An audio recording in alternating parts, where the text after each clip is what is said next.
வணக்கம்.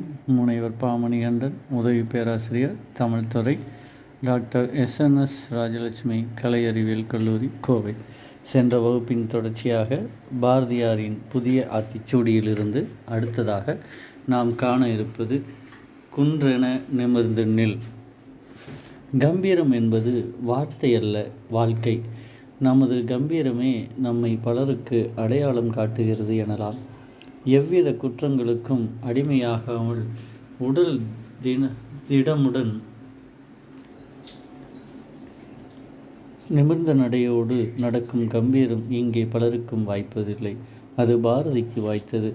நேர்மையோடும் சஞ்சலமில்லாத உள்ளத்தோடும் இருப்பவர்களுக்கு இயல்பாகவே நிமிர்ந்த நன்னடையும் நெருப்பு போன்ற பார்வையும் வந்துவிடும். சிந்தை தெளிவாக்கு, அல்லாதிதை செத்த உடலாக்கு என்பான் பாரதி.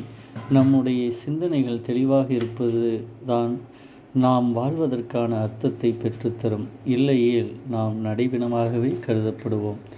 நிமிர்ந்த நன்னடை என்ற அறிமுகத்தை புதுமை பெண்ணுக்கு அளிப்பதற்கு நோக்கமாக இருந்ததே அவரின் கம்பீரமே அவர்களுக்கு உரிமையை பெற்றுத்தரும் என்பதால்தான். சிறுவர்களோ பெண்களோ யாரேனும் தலைகுனிந்து நடந்து சென்றால் பாரதிக்கு பிடிக்காது. உடனடியாக அவர்களை அழைத்து நிமிர்ந்து நடக்கச் சொல்லுவான். மிஸ்டர் காந்தி, உங்கள் போராட்டம் வெற்றியடைய வாழ்த்துக்கள். நான் ஆசிர்வதிக்கிறேன் என்ற வகையில் காந்தியை முதன்முறையாக சந்தித்த போதே எவ்வித தயக்கமோ பயமோ இல்லாமல் ஆசிர்வதித்து விட்டு வந்தவன் பாரதி. காந்தியோடு பேசவே மிகுந்த மரியாதை கொண்டு நின்றவர்கள் மத்தியில் ஒரு ஞானியைப் போல சென்று ஆசிகள் வழங்கி வந்தவன் பாரதி.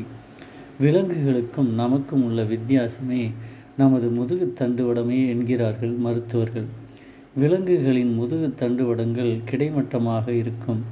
மனிதர்களாக இருக்கும் நமக்கு மட்டுமே அது பூமியில் இருந்து செங்குத்தாக இருக்கும்.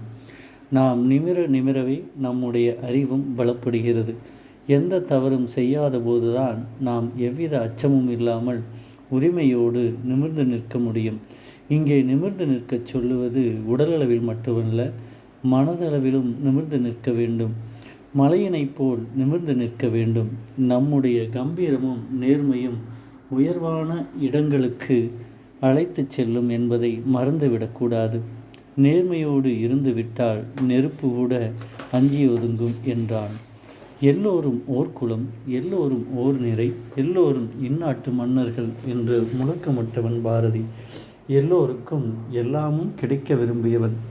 ஒரு சாரார் வளமான வாழ்க்கையை வாழும்போது மற்றவர்கள் சோற்றுக்கே வழியின்றி மடிந்து போவது கண்டு கண்ணீர் விட்டவன்.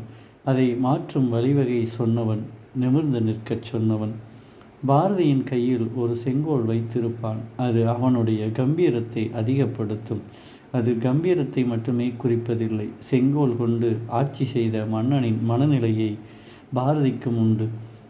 தன்னை கவியரசனாகவே பாவித்து கொண்டவன்.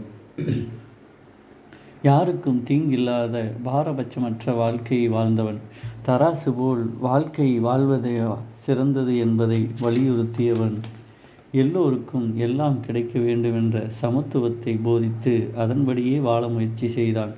யார் பக்கமும் சாயாமல் நேர்மையோடு நடுவு நிலைமையோடு வாழ வேண்டும். எல்லாருக்கும் சட்டங்களும் திட்டங்களும் பொதுவாக இருத்தல் வேண்டும். உங்கள் பார்வை சரியானதாக இருக்க வேண்டும். சின்ன சின்ன ஆசைகளுக்காக நாம் கடமை தவறும்போது அது மிகப்பெரிய தவறுகளை உருவாக்கிவிடும். யாருக்கும் தீங்கும் பாரபட்சம் மற்ற வாழ்க்கை வாழ்தலே சிறந்தது. அப்படிப்பட்ட வாழ்க்கை கைக்கொள்வதை சிறந்த ஆட்சியாளர்களுக்கும் மனசாட்சி உள்ளவருக்கும் சரியானதாக இருக்கும். உங்கள் மனசாட்சி துலாக்கோல் போல துல்லியமாக இருக்கட்டும். இந்த உலகில் அவரவர் மனசாட்சிப்படி எல்லோரும் நல்லவர்கள்தான்.